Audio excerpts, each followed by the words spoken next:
Welcome, welcome. Well, we got a beautiful view here. We're on a fairly small island, but it's connected to the mainland.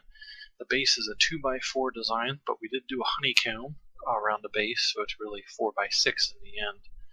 And you can see garage doors there, windows. We even got a little shop on the side. We put some various things in here throughout the month as well. We're right on a river, so we got a boat garage. Make sure when you put the foundations for the boat garage, it's a little bit below water level. You might have to experiment with it, so that when you have something like a garage door, the boats can easily come in and out. What we're looking at here with the walls, that's actually honeycomb. So if they blow through that, that's not directly to covered room or loo room. Got the new spiral staircase going up, looks nice. Let's close the garage door here as well. Beautiful views, especially as I swim around here. And we come to the front, you can see we got main entrance, but above it there's several garage doors. Those are what we have the turrets hooked up to with electronics. I'm going to show you that.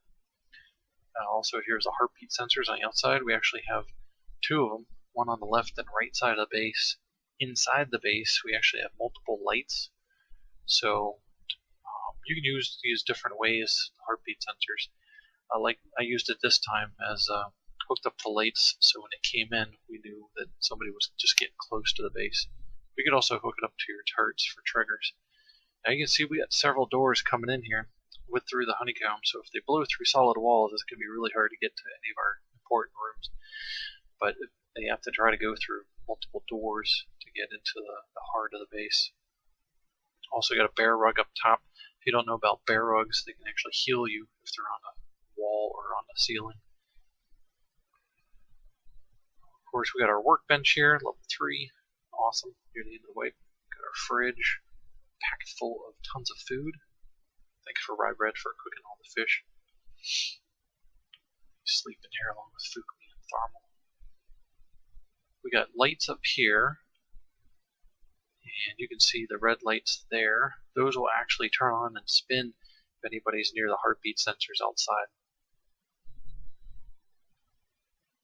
And we get the new smart switch on the wall. Inside here, we got a box just for some extra stuff, extra resources. So we got the cupboard, got a turret in there, so if they blow up the door, they have to deal with a turret before they can get to the cupboard. And that turret's hooked up to a smart switch as well. You saw I just turned it on without touching the switch or anything. I used my phone. With a new phone app, you can actually turn that on just from the phone. Got a shotgun trap there as well. Later on, we put more stuff into this base as well. Light switch turns on all the lights in the base. There's about 11 lights hooked up to these. Gonna go up some more spiral staircase. Got another bear rug that helps you heal. And here's the main loot room. You see there's another switch here. Now those two switches are hooked up to an XOR switch. So no matter what switch you flick, somebody could be on the first floor, second floor, they can turn the lights on and off, kind of like you do in your house. Just use an XOR switch to do something like that. If you want to have multiple switches control like lights, or multiple switches control a turret or door, you can see it's turning all the lights on in the base. And we also got the red lights in here as well, so you could be on the first floor, second floor, and the lights will spin if anyone's nearby. You saw tons of goodies in the boxes already. And this is a vanilla server, so this is pretty good to have all this stuff. Here's the electrical room. This is where the magic happens, or hours of frustration. It's a lot of fun though. So we got master power from multiple solar panels and batteries coming into the base through that. And that is a smart switch, so you can turn that on and off remotely. Get the ceiling lights with electrical branches as splitters. So you can see I got 24 going out to each. And then also for the heartbeat sensors, the left-right heartbeat sensors, got 14 power going out to those. And I got a regular old splitter on the wall to the lights that spin around and stuff. Now the electrical branch is kind of cool. You can choose whatever the configured number is what comes out of the left side. All the leftover comes out of the right side. So keep that in mind. If you're trying to split Usually you want to like pass it off to the left and keep going on the right to your things that take more power. But here I get the master power switch. I flip that, turns all these circuits off, allows the batteries to charge from the solar panels. So hopefully we don't run out of power. And from here, you saw I flicked everything on and off without touching anything, just using the phone app. So these are all smart switches. The turrets with the garage doors here. Used a lot of power there. Over here on the wall we got splitters with electrical branches for those turrets. Use an XOR switch, not an AND switch, not an OR switch. Use an XOR switch. And these splitters work by splitting evenly. So if you had 3 things, it split a third, a third, a third. But I only have 2, so it splits 50-50. It's handy if you want to divide something evenly. Otherwise, use electrical branches. You see again, boom, turned on all the lights just by using my phone. But the 2 switches inside the base will do this as well. Pretty handy. We're thinking of doing things like that, like having a garage door with lights. So if you're flying a heli in at night, you want to turn it on. You can be a passenger and do it. Now watch this. We got door controllers. Next to all the doors, if you have ladder hatches, you don't put them on the ladder hatches. You got to put them nearby. Then you pair them. You've got to have the electrical tool in your hand to pair them. And you can see all the wires coming in. I actually have 4 doors hooked up in the turrets. So when you flick this switch, or the one in the electric room, which is a smart switch, bam! Everything turns on. Same time. All 4 doors flip open. All 4 turrets turn on. They're ready to go. This was a lot of fun, especially when people are messing with the base or they're outside talking smack or trying to raid you, etc. Flip those open. Just destroys everybody.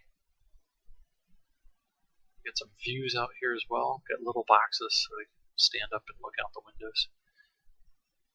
But this is the whole honeycombing layer, so this is not too important. This is our 3rd floor. You can see the switch has power going out to the XOR switch from this switch. Same thing for the smart switch inside the electrical room. They both go into an XOR switch. So if either one is flipped, it does this. So somebody could be standing by the window here and you're looking out the window, looking at people, talking to people. If you feel like flipping the switch, you do it.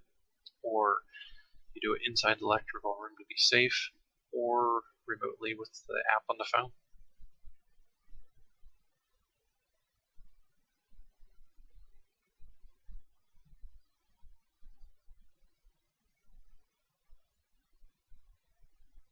You can see I flip the switch, all the turrets and doors close same time. Those use a lot of power though. Whenever you do a circuitry like that, you almost have to double the power that you have going in. It's very tricky.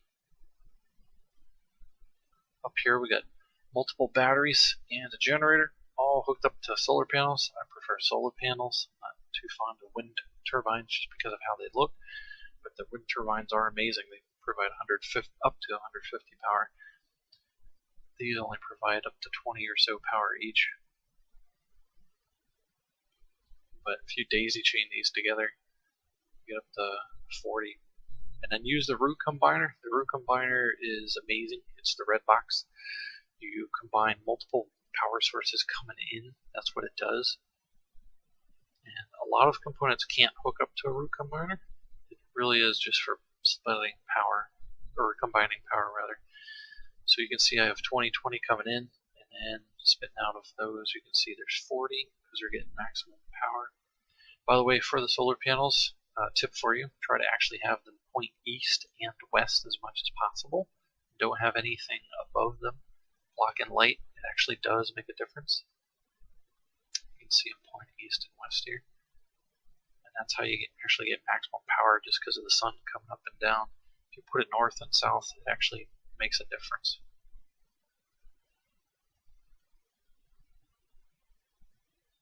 So each set of 2 of these is combined into a root combiner. And then I have multiple root combiners combining those. So we have a ton of power. It's got 119 you can see right now. We also got a 237 coming to this one, but we can turn on the small generator. Small generators pump out 40 evenly as long as you got fuel in there. So we could add 40 to that to give it a boost, or if you want to charge your batteries. We're at 237 right now. And this is coming to an electrical branch. You don't want to use a splitter. Splitters split evenly. Electrical branches are usually better to use for most things. So you can see I have about 100 going into one, and then I have everything else going into the other. So it's leftover, because the batteries can only take about 100 or so. But we found out from watching some tutorials and videos they can actually take up to a 4 times maximum input. So for the batteries, instead of 10, 50, and 100, these larger batteries could actually suck in up to 400. So you're not really wasting if you have more than 100 going in. But they only spit out 100 though. So even though it says 100 going in, you can actually have more than 100 go in, and the battery will charge at the same time as you're using the battery and discharging it for whatever your electrical circuit is.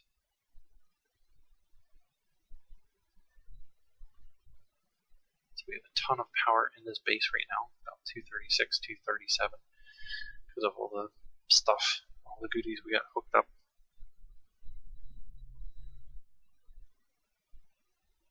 And the battery itself is half full. That one's got about a 6th of the way full. You can see the power coming in from the ceiling. And it goes from the 2 large batteries into a root combiner. And from the root combiner it actually goes downstairs into the switch. So I have over 200, I have like 236, 237 coming in, but we have 200 coming out. So that means the batteries will be charging, so they will keep gaining even with 200 power get pumped out of here, which is pretty good. We had a pretty good amount of power. You can see some beautiful views at this base though. Got river, got hill, got Mitches in them base. Shotgun Bob.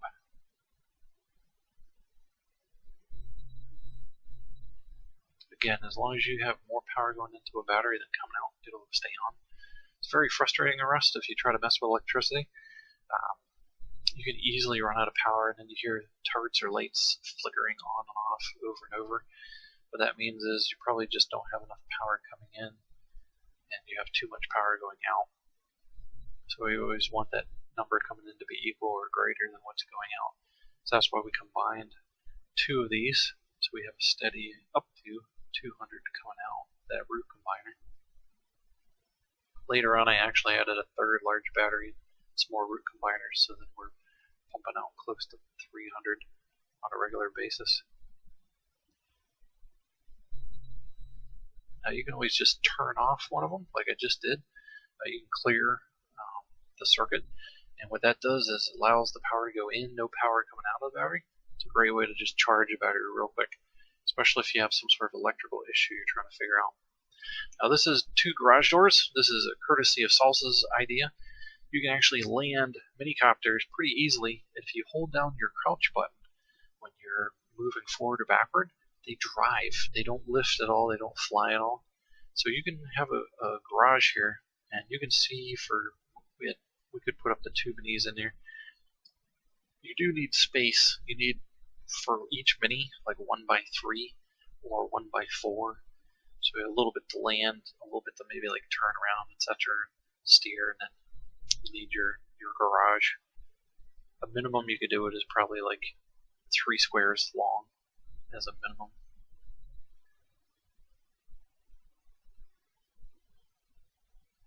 Now those garage doors, we were thinking of hooking up electrical stuff to that as well, so that we could remotely, if someone's flying in, you could be a passenger and on your phone app, boom, you could open or close those doors or turn on lights, so you come in safely, fly right in. From here we got half walls, so we can easily walk around, take a look at everybody, and shoot if needed. Again, this floor is not so needed. We do have multiple doors here, so You have to go through a lot of doors before they can get into our loot room, especially the armored doors.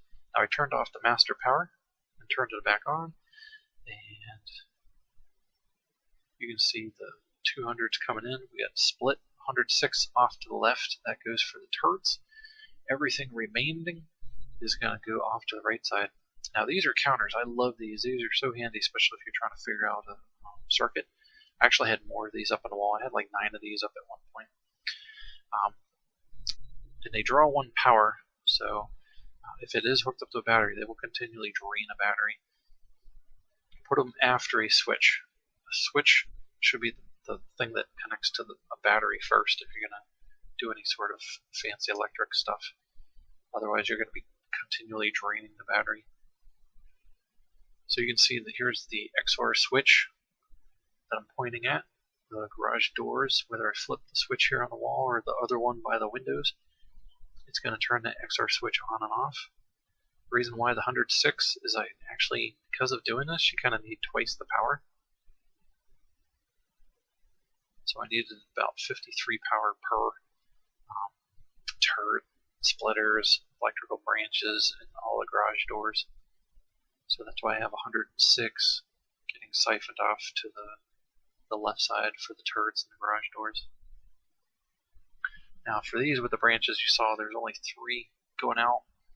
That's going to the garage doors, and all the rest goes to the turret itself.